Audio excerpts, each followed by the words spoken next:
네, 여러분 안녕하십니까? 오늘 여러분들과 함께 역량 스토리 만들기 함께 하게 된 저는 정광식입니다. 여러분 역량, 이 단어 어떻게 느낌이 오시나요?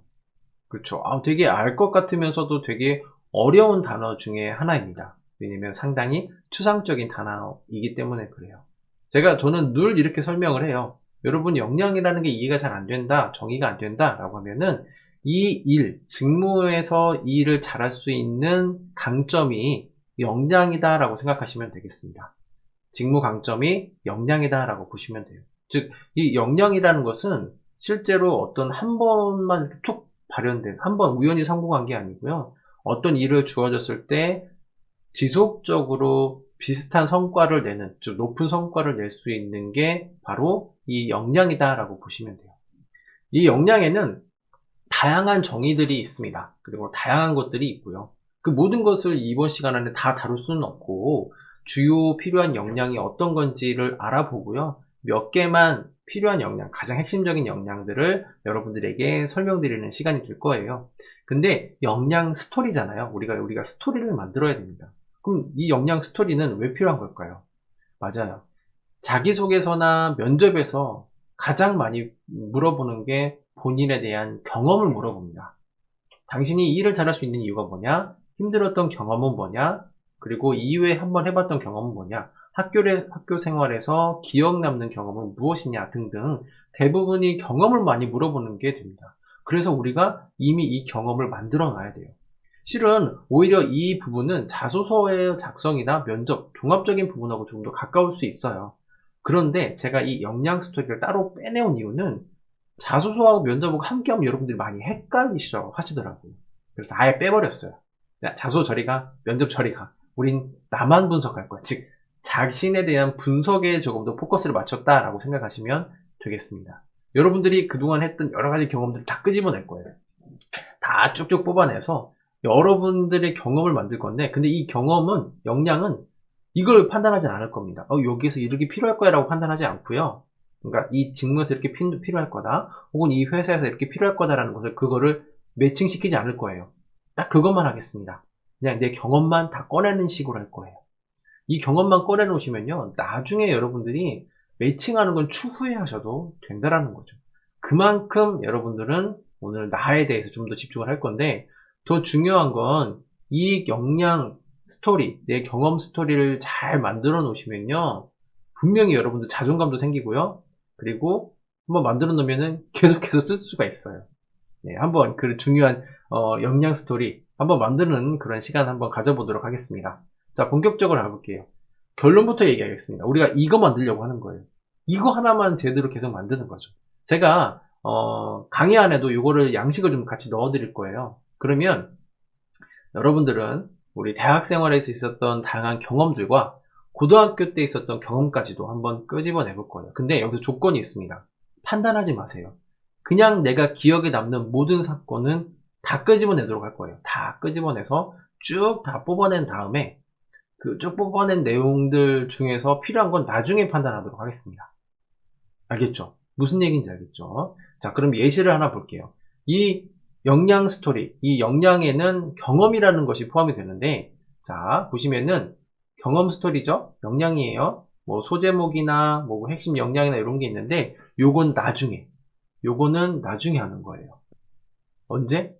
이 밑에 있는 요 내용들이 다 작성이 된 다음에, 그 다음에 얘네들을 뽑으시는 거예요. 지금 할 건 아닙니다. 자, 그러면 볼게요. 각각의 경험에 대해서 여러분들이 알고 있는 것들을 다 끄집어내라고 했었잖아요. 음, 이거는 중요하다, 덜 중요하다, 이건 여러분들이 판단하시는 게 아닙니다. 그리고 이 직무에서 이게 필요할까, 이거는 판단하는 게 아니라고 말씀드렸어요. 오로지 여러분들이 했던 경험에 대한 상황만, 그리고 거기서 했던 것들만 끄집어내도록 하겠습니다. 자, 이 엑셀 파일 안에서, 혹은 이 PPT 안에서 여러분들이 요거 쓸 거예요. 어떤 상황이었는지, 그쵸? 어떤 시츄에이션이에요. 상황이었는지, 어떤 목표나 과업, 혹은 이유가 있었는지, 그 다음에 거기서 했어야 되는 게 있었죠? 행동은 뭐가 있는지, 그리고 실제 한 행동의 액션이겠죠? 이렇게 태스크는 이렇게 한 묶음이고요. 그에 대한 결과는 어떠했는지, 그리고 무엇을 배웠는지, 직장에서 이거를 어떻게 연결시킬 수 있는지 요것만 생각할 겁니다. 요것만 생각할 건데 한 가지 예시를 좀 볼게요. 자, 내가 가지고 있는 여러 가지 경험 중에 예시를 하나 꺼내 왔을 때 쭉 보니까 자, 전공에서 팀 프로젝트를 해서 발표를 했대요. 2개월 동안 했다라고 합니다. 자, 그러면 여러분들도 분명히 학교 생활 중에서 여러 과목들이 있을 거예요. 뭐 전공도 있을 것이고 교양도 있을 것입니다. 이런 거 신경 쓰지 않는 거예요. 그냥 다 끄집어내는 거예요. 전공이어도 상관없고 교양이어도 상관없습니다. 거기에서 팀 프로젝트 했던 게 있다고 하면 그냥 쓰시면 되는 거예요. 선생님 거기서 저는 별로 한 역할이 없어요. 괜찮아요. 이 밑에 있는 내용을 지금 말씀드린 이 밑에 있는 내용을 다 쓸 수 있는 부분들도 있을 거고요. 쓸 수 없는 사례들도 분명히 있을 거예요. 그거하고 상관없이 내가 가지고 있는 경험을 다 끄집어내는 겁니다. 자, 이것을 해야만 했던 이유 혹은 목표, 그 다음에 목적은 무엇이었는지 첫 줄을 한번 써보시는 거예요. 예시니까 팀 프로젝트를 했으니까 자, 5명 중 3명이 상황이죠. 시츄에이션이에요. 자, 과업이요, 과업. 자, 3명 중 1명은 3명은 중국인이고, 그 다음에 1명은 4학년. 취업에 집중해야 되고, 3학년인 내가 발표와 전반적인 부분을 담당해야 되는 그런 시츄에이션, 상황이었어요. 그죠? 그런 상황이었습니다. 그것을 통해 얻고자 한 것은 무엇이었는지, 얻고자 한 이유가 뭐냐. 나는 A+이라는 과목을 받고 싶었겠죠. 그리고 띵띵띵한 전공 지식도 습득해 볼 수 있다라고 써볼 수 있겠습니다. 즉 뭐냐면 이전에 과거에 이미 했던 경험들이잖아요. 그 경험을 통해서 지금 이 양식을 쓰되 그때 얻고자 했던 게 무엇이었는지 혹은 지금 와서도 얻었던 거는 무엇이었는지 써보시는 것도 괜찮다라는 겁니다. 즉 이 얘기는 뭐냐면 과거에 했던 경험을 그때의 감정을 쓰시는 게 아니고요. 지금 상황에서 한번 생각해 보시는 거예요. 아, 그때 A뿔도 받고 싶기도 했고 해보니까 하고 나니까 이런 전공 지식이나 이런 것들을 배울 수 있었어 라고 한다면은 여기다가 이렇게 살짝 써보시는 것도 괜찮다라는 거죠. 자, 어떤 행동을 했는가? 내가 이 발표를 잘하기 위해서 논문을 30편이나 읽었고 전공 서적을 4개나 읽었대요. 이거는 이제 열심히 했던 사례니까 꼭 이렇게 정말 다 열심히 했던 사례만 쓰는 건 아니니까요. 조금 덜 했더라도 끄집어내시면 돼요. 괜찮습니다. 그 다음에 구체적으로 무슨 행동을 했는가 라고 봤을 때는 도서관에서 한 달 동안 논문을 매일 한 편씩 읽고 써머리를 했대요. 선생님, 저 지나와서 그때 기억이 잘 나지 않습니다. 그럴 수 있어요. 그럴 경우에는 그 빈칸을 우선은 공란으로 두시고 추후에 작성을 해보셔도 괜찮습니다. 지금은 이렇게 빈 공간으로 두시고요. 만약에 기억이 안 난다면 말입니다. 그 다음에 자, 어떻게 효과적으로 그 다음에 효율적으로 했는가에 대한 부분에서는 시간 이동 시간 동안 노트북 논문을 읽고 정리했대요. 그리고 내가 이걸 효과적으로 하기 위해서 그때 생각해보니까 내가 그걸 효과적으로 하기 위해서 이렇게 행동도 했었던 것 같아 라고 하는 측면은 여러분들이 작성을 해주시면 된다라는 겁니다. 그쵸? 자, 그 다음에 왜 그런 결과가 나왔는가? 그쵸? 왜 그런 결과가 나왔는가? 라고 봤을 때 실제 결과죠. A+이라는 과목을 받았고 전공 지식의 습득을 통해서 자격증을 준비할 수 있는 계기가 됐다. 그때에 대한 결과를 여러분들이 쓰시는 겁니다. 이미 지났어요. 여기까지는 팩트예요. 팩트. 그쵸? 있었던 일 그대로 쓰시면 돼요. 그리고 보시면은 정량적인 부분이 있고요. 그 다음에 정성적인 부분이 있어요. 이게 뭐냐면 정량적인 것은 수치화해서 쓰는 겁니다. 즉 숫자적으로 A+ 점수를 얻었다가 바로 여기에 정량적인 부분이 될 수 있겠고요. 정성적인 부분은 교수님께서 이러이러한 칭찬을 해주셨다라고 했던 그런 부분들이나 혹은 내가 목표하는 이런 얻고자 했던 이런 만족감을 얻었다. 만족감 혹은 성취감 또 여러분들이 써보실 수 있다는 거죠. 그죠? 그러니까 숫자를 나타낼 수 있는 부분이 있겠고 그 다음에 느낌적인 부분이 있겠죠. 느낌 혹은 교수님이나 혹은 주변 사람들에게 들었던 내용이나 이런 것들도 써보실 수 있다는 겁니다. 자, 여기에는 지금 프로젝트에 대한 내용만을 얘기했고요. 꼭 프로젝트가 아니어도 상관이 없습니다. 예를 들면 내가 아르바이트를 했었을 때에 대한 상황을 쓰셔도 괜찮고요. 그 다음에 또 여러분들이 했던 그 이후의 프로젝트, 동아리도 포함이 될 수 있겠고요. 여러 가지 다양한 사례들이 있을 수 있습니다. 그 다양한 사례는 어떤 종류가 있는지는 제가 잠시 후에 좀 더 설명을 드리도록 할 거고요.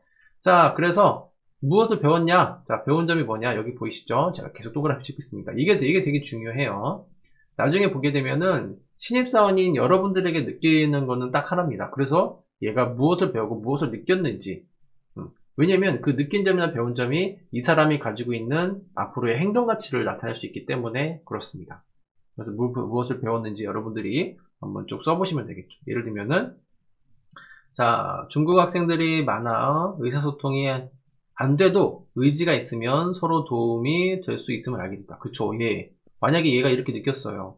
그럼 만약에 얘를 뽑으면 어떻게 될까요? 아, 얘는 만약에 의사소통이 잘 안 된다고 하더라도 끝까지 뭔가를 하겠구나라는 것이 느껴지죠.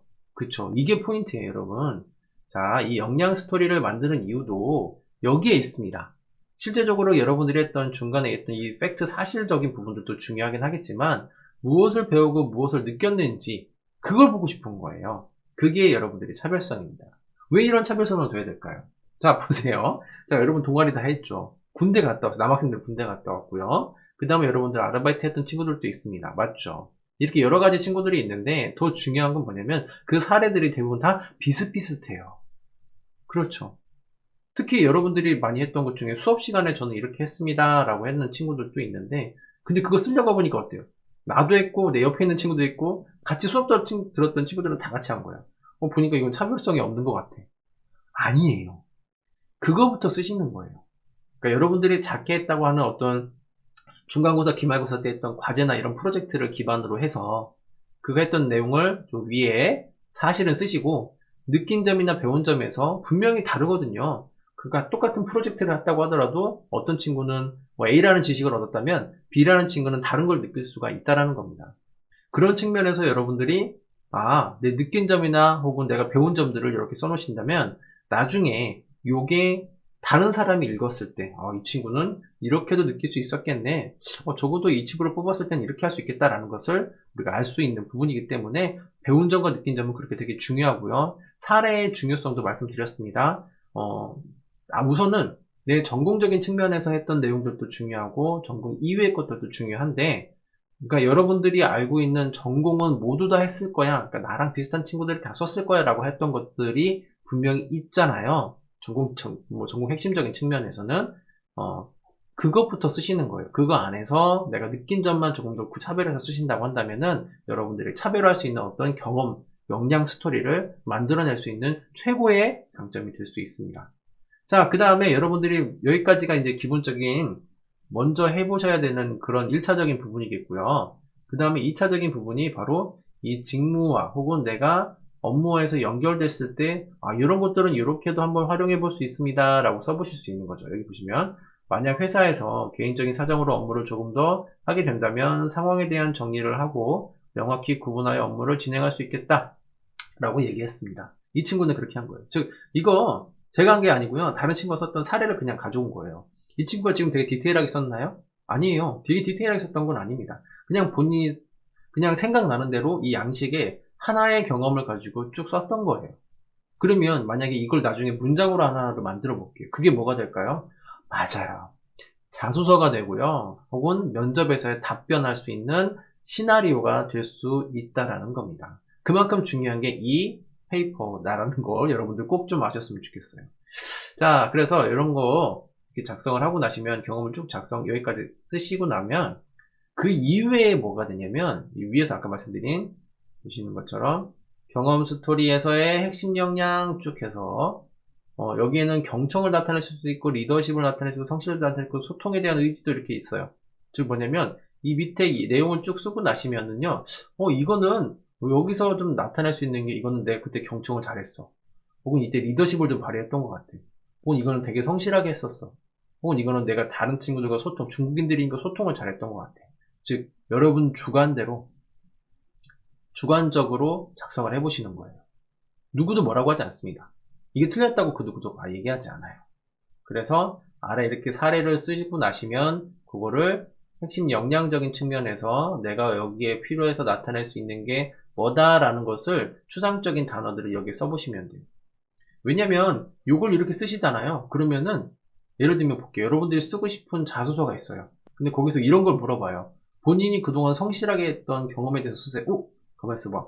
성실? 이제 경험 정리 쭉 찾아보니까, 오케이, 오, 이거 내가 그때 성실하게 했던 거야. 이거 쓰면 되겠네? 바로 갖다 대입을 할 수 있겠죠. 그죠?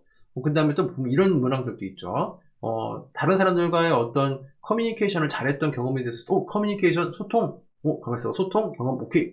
요, 쭉 내 경험 스토리 쭉 찾아보다가, 여기 소통 경험, 경청 경험 있어. 요거 갖다가 이렇게 쓰시면 금방 쓸 수 있다라는 겁니다. 그래서 이런 경험 스토리를 지금부터 좀 차근차근히 해놓으시면은 어디든 쓸 수 있어요. 근데 첫 번째 제가 누누이 강조드리는 거는 이게 어떻게 쓰일 수 있겠다라는 것을 본인이 직접 판단하지 마시고요. 그냥 내가 있는 경험 없는 경험 쭉 다 최대한 많이 꺼내 놓으시면은 그거를 정리해서 대입을 해볼 수가 있어요.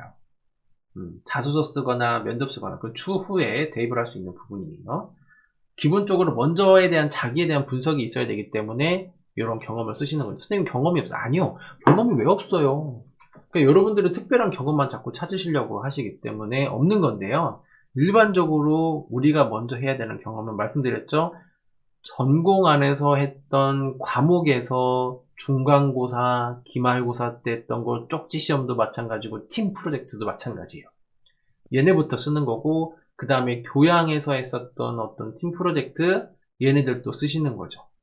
그 안에서 이렇게 팀 몇 명씩 묶어줘서 뭐 발표해라 이런 것들도 마찬가지죠. 그런 것도 포함이 될 수 있고 그 다음에 동아리 그 다음에 아르바이트 그 다음에 그 이후에 내가 본인 스스로 했던 뭐 블로그라든지 뭐 SNS라든지 이런 것들도 다 포함이 될 수 있다라는 겁니다. 이런 것들이 경험이지 전혀 다른 게 경험이 아니라는 거죠. 그럼 여기서 물어봐요. 그럼 저희 입장에서 먼저 해볼 수 있는 게 뭐가 있을까요? 그쵸? 우리가 해볼 수 있는 것들은, 다른 옆에 있는 친구들과 했던 경험들을 기본적으로 먼저 해보시는 것들.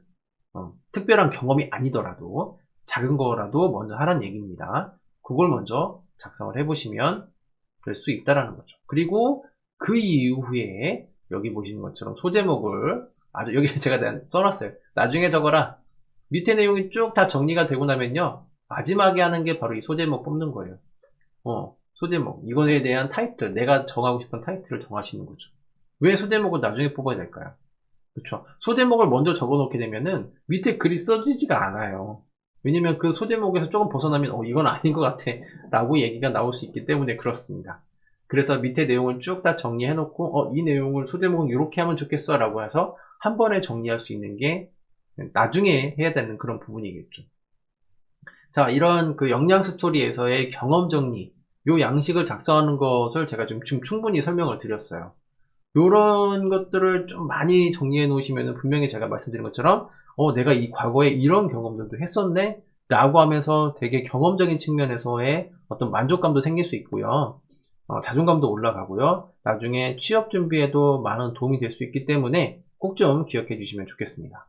충분히 제가 반복해서 설명을 드린 것 같아요. 더 이상 반복을 하지 않겠습니다. 자, 그러면 이런 것들이 왜 어떻게 쓰이느냐 잘 보세요.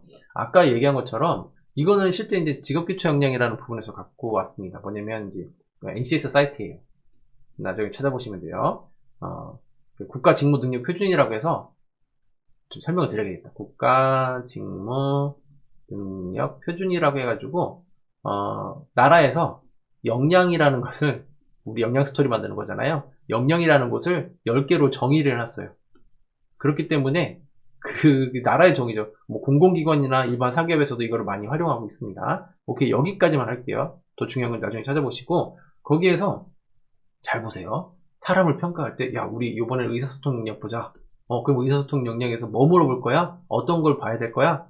어떤 걸 보여야 될까? 라고 했을 때 우선은 직장생활에서 필요한 문서를 확인하고 읽고 내용을 이해하며 업무 수행에 필요한 요점을 파악하는 능력을 기를 수 있는 사람이 필요할 것 같아.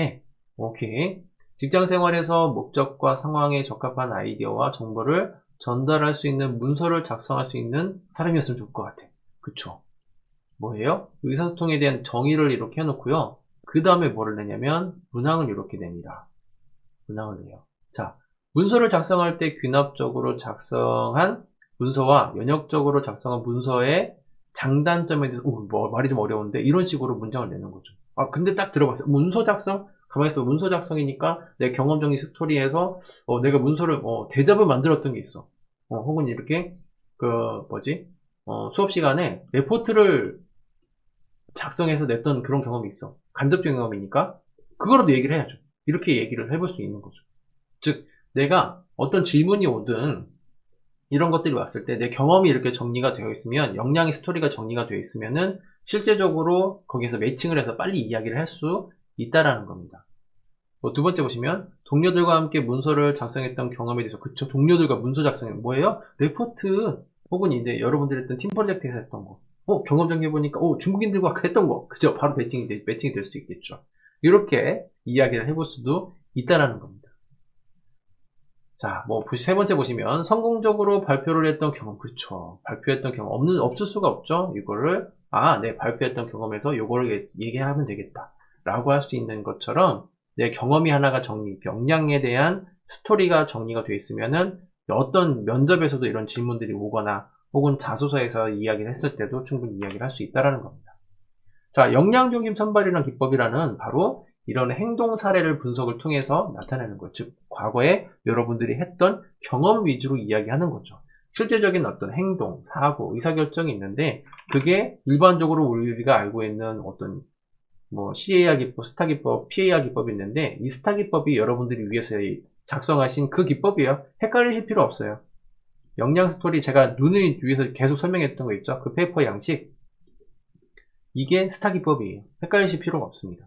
즉, 얘네들에 대한 검증을 이러한 기법을 통해서 이야기했을 때 실제 설득력 있게 나올 수 있다는 거죠. 면접관이든 혹은 이제 평가자들에게 이거를 설득력 있게 이야기할 수 있다는 겁니다.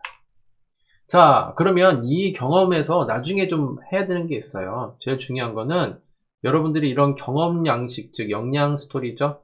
역량 스토리를 작성을 하고 나시면은 회사에 대한 이해도 포함이 돼요. 그리고 마지막에 해야 되는 게 이 추상적인 표현을 조금 빼주시면은 조금 더 깔끔하게 다듬을 수 있는 역량 스토리가 될 수 있어요. 회사 잘 모르겠어요. 그러면은 내비둬요. 직무에만 맞추셔도 되겠습니다. 선생님 직무도 안 정해졌어요. 그냥 경험만 그럼 정리하시고요. 나중에 추상적인 표현을 살짝 빼보시는 부분들도 있겠죠. 추상적인 부분을 빼는 방법은 뭐예요? 그쵸, 제가 아까 드린 양식을 최대한 자세하고 구체적으로 작성하는 게 첫 번째겠고요. 추상적인 단어들이 있어요. 다양한, 최선을 다했다. 최선을 다했다. 이런 단어들만 빼셔도 추상적인 표현은 조금 더 정리가 될 수 있겠습니다. 자, 이런 역량평가는 뭐라고 했죠? 그쵸, 과거에 여러분들이 했던 지금 경험, 역량 스토리를 현재의 시점에서 이 친구는 어떻게 했구나 라는 것을 미래를 평가한다라고 말씀을 드렸죠. 그래서 여러분들이 과거에 했던 역량 스토리를 되게 잘 정리를 해 주셔야 된다는 겁니다. 이걸 통해서 무엇을 해요? 바로 이제 이 친구가 조직에 적합한 친구인지, 그 다음에 직무에 적합한 친구인지, 이 역량이라는 것을 통해서 평가를 한다는 거죠. 솔직히 역량에 대한 경험만 잘 정리되셔도 이건 잘 정리되는 것은 어렵지 않습니다. 자, 그러면은 볼게요. 선생님 이것저것 알겠는데 그러면 혹시라도 이 역량이니까 역량에 대한 정의도 좀 있지 않을까요? 네, 있어요. 역량에 대한 정의는 보시면은, 자, 회사들이 가장 원하는 역량들을 보면은 조직 이해 능력, 문제 해결 능력, 도전, 팀워크, 커뮤니케이션, 이렇게 여러 가지들이 있습니다. 근데 잘 보세요. 이런 역량들은 여러분들 지금 이걸 이해하실 필요는, 하면 좋긴 하지만 막 지금부터 하실 필요 없어요. 여기에 어거지로 맞추지 말라고 제가 처음부터 말씀드렸죠. 어디 맞추라고 했죠? 내 경험을 얘기하고 난 다음에 이거는 조직이의 역량하고 비슷할 것 같아. 여기에도 해당이 되고, 문제 해결을 했으니까 문제 해결에도 포함이 돼. 그 다음에 이건 도전했으니까 도전에도 포함이 돼. 이런 식으로 이 경험, 내가 가지고 있는 경험을 반대로 역량에 맞추시는 거예요. 역량이 첫 번째가 아니고요. 내가 가지고 있는 경험이 첫 번째. 경험이 먼저 첫 번째고 그 다음에 역량을 맞추시는 거예요. 왜냐면 대부분 다 역량 스토리를 만든다, 경험 만든다고 조직의 역량, 내가 조직의 역량 뭐 한 게 있을까? 그걸 일일이 매칭해서 찾다 보면은 나중에 더 정리가 안 되는데, 내 경험을 이렇게 잘 정리를 해 놓으시면은 거기에는 이 경험 A라는 경험에 조직의 능력, 문제 능력, 팀워크 했던 거 다 연결할 수 있으니까 거기에 맞춰서 내 경험을 거기다 얘기해버리시면 되는 그런 형식이 되는 거죠. 자, 이런 여러 가지 역량들 중에서도 회사들이 원하는 부분들이 있겠죠. 가장 기본적으로 뭐 문제 해결 역량, 분명히 이 문제 해결 역량에는 그 안에서 다른 팀원들과 같이 문제를 해결했던 경험이나 이런 것들도 이야기할 수 있기 때문에 충분히 여러분들이 이야기할 수 있겠고요. 뭐 그 이외에 여러 가지 경영 역량들이 있어요. 네, 이런 것들이 있다라는 것을 여러분들이 우선은 이해만 해주시면 되는 겁니다. 그러면 조금 더 찾아볼 수 있는 방법은 없을까요? 역량에 대한 방법. 네. 아까 말씀드린 것처럼 국가직무능력 표준이라고 하는 NCS라는 사이트가 있어요. 여기에 들어가 보시면은 각각의 직무, 선생님 저는 마케팅 관련된 직무에 대해서 알아보고 싶고 거기에 대한 필요한 역량이 뭔지를 알고 싶습니다. 그러면 제가 조금 더 내 경험, 역량 스토리를 쓰는데 좀 매칭해서 써볼 수 있을 것 같아요. 라고 한다면은 말씀드린 것처럼 국가직무능력 표준이라는 사이트에 들어가 보면 거기에서 마케팅 직무기술서가 있어요. 여기 보면은 이렇게 나옵니다. 직무, 수행 내용, 그 다음에 능력 단위, 그 다음에 필요 지식, 그 다음에 필요 기술, 그 다음에 직무 수행 태도, 이런 것들이 이렇게 정의해서 나오는 문서들이 있어요. 뭐라고요? 직무기술서라는 걸 검색하시면 됩니다. 그러면은 다른 거 보지 마시고요. 직무 수행 내용, 실제 직무에서 하는 내용들을 이렇게 정리를 걔네들이 다 깔끔하게 해놨어요. 아주 잘 해놨습니다. 그 다음에 또 뭐가 나온다고요? 그쵸. 필요한 지식에는 이러이러한 지식이, 전공 지식이 필요합니다. 라고 나와 있고요. 기술에는 보고서 쓰는 문서, 문서 예측 능력 등등 이렇게 해서 그 업무, 직무에서 필요한 직무에 대한 내용을 이렇게 정의해 놓은 문서들이 직무기술서라는 게 있어요. 혹시라도 여러분들이 역량기술서 작성을 하면서 저는 조금 더 직무에 대한 역량을 좀 보고 쓰고 싶어요 라고 한다면 이렇게 작성을 해서 매칭을 조금씩 해보시면서 써보시는 것도 하나의 팁입니다. 근데 이건 두 번째예요. 첫 번째는 뭐라고 했죠? 그쵸. 오로지 다 필요 없고 내 역량에 대한 경험에 대한 기술을 계속 쭉 해놓으시는 거. 껌껌이 하나 그렇게 해놓으시면은 나중에 매칭은 금방금방 될 수 있습니다. 자, 이번 시간에는 여러분들에게 그 역량 스토리 만드는 방법에 대해서 간단하게 좀 설명을 드려봤어요. 여러분들이 이런 경험을 좀 더 정리해 놓으시면은 취업 준비에 가장 초석이 될 거라 생각합니다. 이번 시간은 여기까지 하도록 하겠습니다. 수고하셨습니다, 여러분.